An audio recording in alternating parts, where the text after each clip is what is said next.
Y hoy en la entrevista del día de Ecuador en Contacto nos acompaña el coronel en servicio pasivo y magíster en gerencia de seguridad y riesgos, Mario Carrillo Rosero, con quien haremos un análisis del decreto 730, con el que se instruye a las Fuerzas Armadas a enfrentar el terrorismo en Ecuador. Coronel Carrillo, muchas gracias por aceptar esta invitación. Buenos días. Muy buenos días, muchísimas gracias por la invitación. Siempre un gusto y un honor compartir el espacio con ustedes. Muchísimas gracias por su tiempo. Amenaza al Estado y terrorismo son palabras que han sonado fuerte en estos últimos días en el país. Y este decreto del que hablamos, el 730, en su artículo 1, dispone a las Fuerzas Armadas que en cumplimiento de su misión de defender la soberanía e integridad territorial y de proteger los derechos, libertades y garantías de los ciudadanos, ejecuten operaciones militares en todo o en parte del territorio nacional para enfrentar y contrarrestar a las personas y organizaciones terroristas. ¿Cómo entender el alcance de este punto? Porque parte de la población señala que no está claro el mensaje que quiere dar a conocer el gobierno.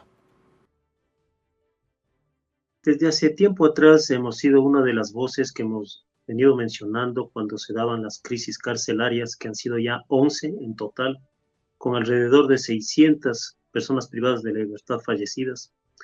Indicábamos que esto no iba a quedar dentro de las fronteras de las cárceles y que se iban a calentar las calles, y por lo tanto debíamos de ese modelo de gestión caduco y desarticulado mejorarlo con un compromiso de Estado ecuatoriano.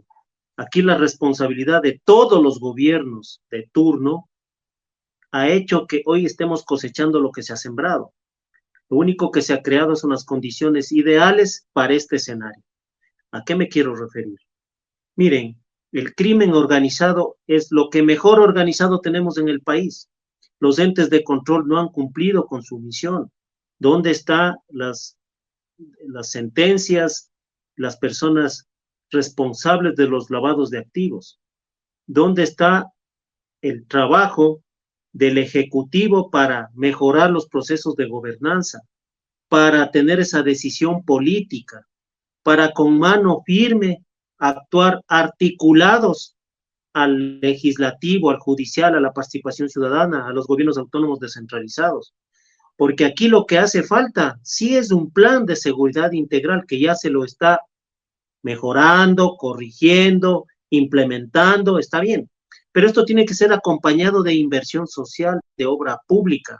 Y ahí es donde nos están debiendo. Cuando prevalecen los objetivos particulares y los objetivos políticos y dejan a un lado los objetivos comunes.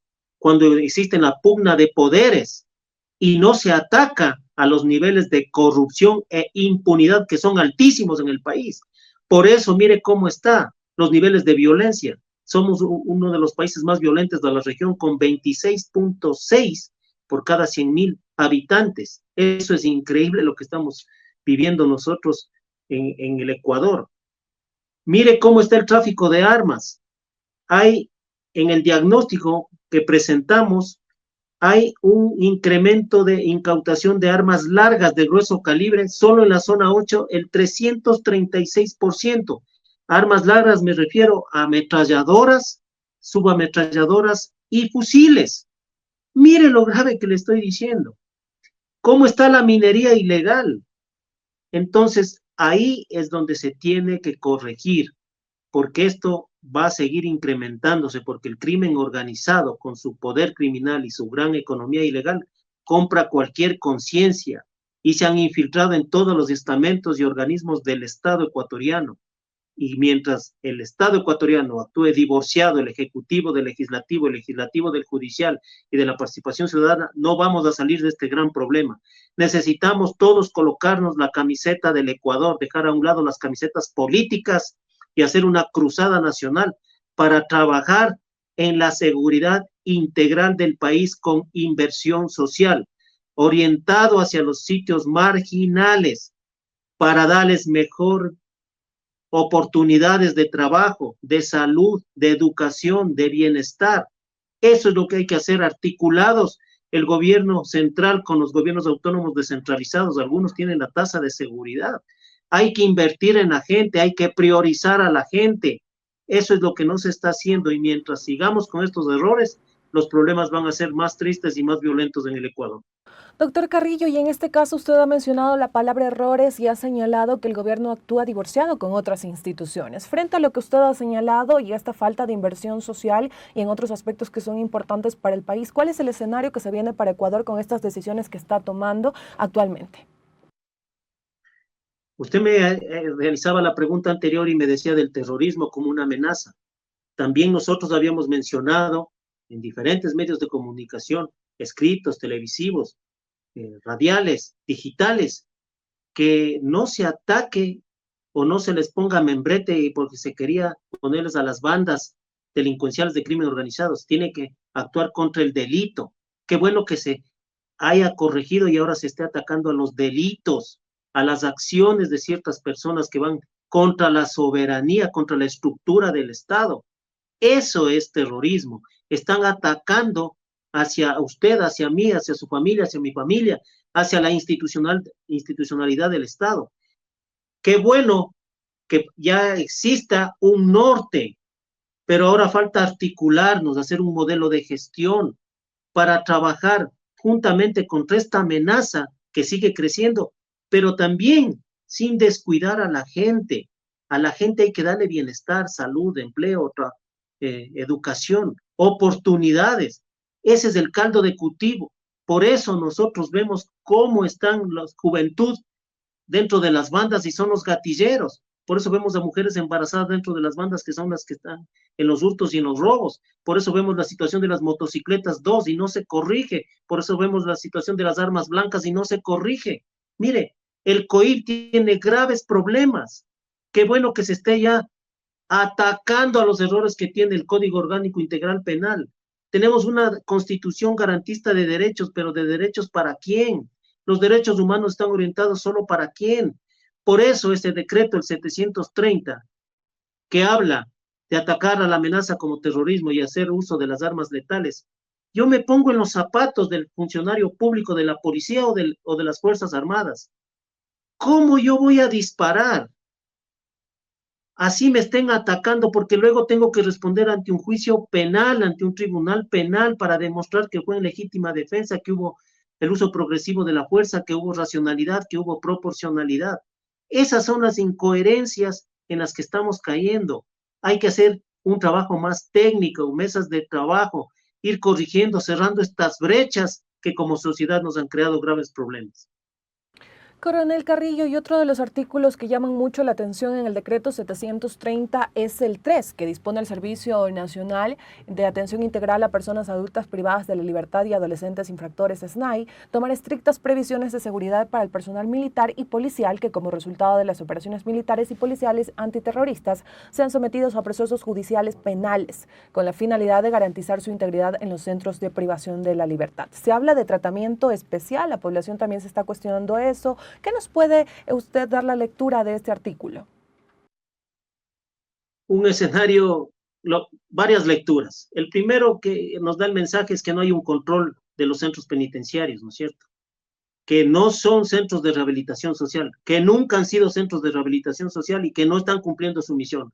Lo que hemos tenido son centros de privación de libertad, donde no se da ese objetivo para la reinserción social luego de que las personas privadas de libertad han cumplido sus penas, para darles esas oportunidades de trabajo. Por eso tenemos un turismo de cárcel de varias personas privadas de libertad con 30 ingresos, 40 ingresos, 50 ingresos y por diferentes motivos. Ese es el primer mensaje y lo hemos visto cuando vemos panfletos de diferentes bandas publicadas en las redes sociales, cuando vemos videos clandestinos a todos los PPLs mandando mensajes al presidente, mandando mensajes a los ecuatorianos. Ahí hay una primera lectura de que el Estado no logra tener el control de los centros de privación de libertad. ¿Para cuándo llegará esa tecnología que está desactualizada, esos escáneres que hacen mucha falta, esos inhibidores de celulares, esos circuitos cerrados de televisión con audio? Todo eso ya se ha dicho, la profesionalización de los agentes de seguridad penitenciaria, los recursos adecuados, la inteligencia penitenciaria que se necesita para toma de decisiones. Todo eso ya está dicho, incluso se han presentado proyectos que ha llegado a la Asamblea Nacional, a la Comisión de Seguridad y Soberanía, ha llegado al presidente de la República. pero hay problemas porque también hay que aprovechar esa mano de obra barata y calificada de las personas privadas de libertad en beneficio de la sociedad, haciendo convenios con las instituciones del Estado, con las empresas privadas, porque hay que aprovechar esa mano de obra barata y calificada. Sin embargo, tenemos graves inconvenientes.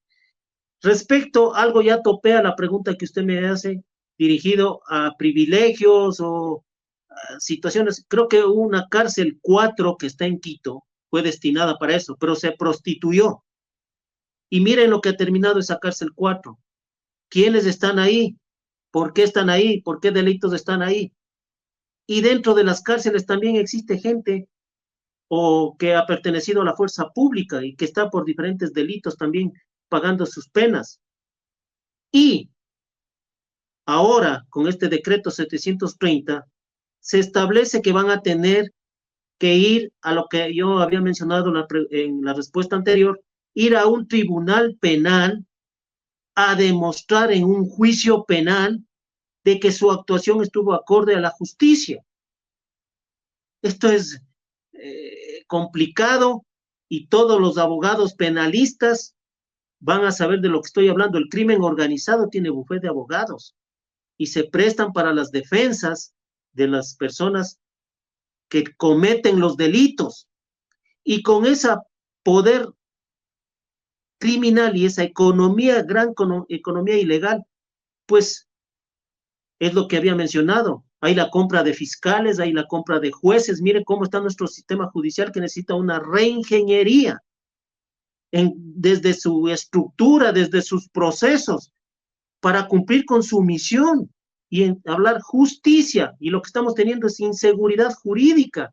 Todos los ecuatorianos lo hemos vivido, es una triste realidad, pero es una realidad.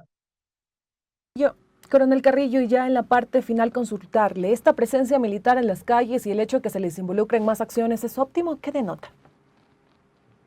Siempre lo he mencionado, muchas gracias por la pregunta, es disuasivo, no es la solución. Hay que encontrar soluciones integrales. Lo mismo el porte y tenencia de armas es disuasivo. Ahora la declaratoria a esta amenaza como terrorismo.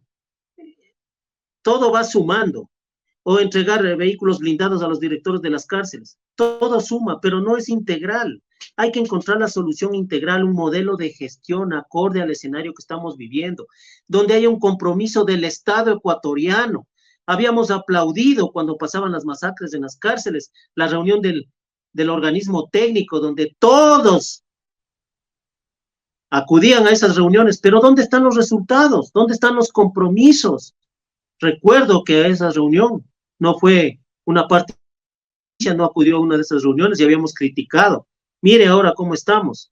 Aquí prevalecen más los intereses políticos, por eso es más importante para el legislativo que no cumple con legislar, que nos están debiendo los señores asambleístas porque no hay la ley de inteligencia, no hay la ley de gestión de riesgos. Entonces, ahí prevalece más el día del bizcocho o prevalece más la final de fútbol del mundial, y así lo han dicho asambleístas. Es una pena, cumplen con fiscalizar un término corriente, pero con legislar, que necesitamos los ecuatorianos para que nos den esa normativa legal.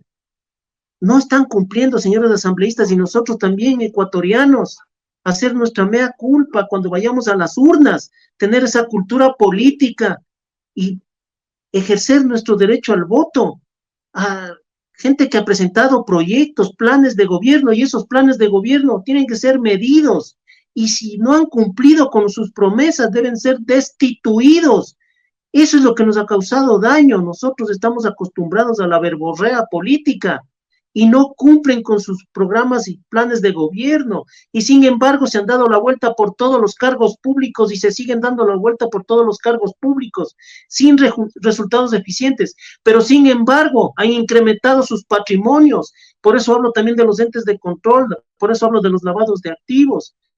Lastimosamente ese es el escenario, pero ecuatorianos siempre positivos, a ver el vaso medio lleno, todos a arrimar el hombro porque tenemos que salir de este gran problema y dejar un mejor país a nuestros hijos y a nuestros nietos. Y está en nosotros crear esa cultura social, esa cultura política, esa cultura económica, esa cultura educativa que necesitamos todos para corregir este gran problema. Así que todos somos parte del Estado ecuatoriano y todos somos parte de la solución.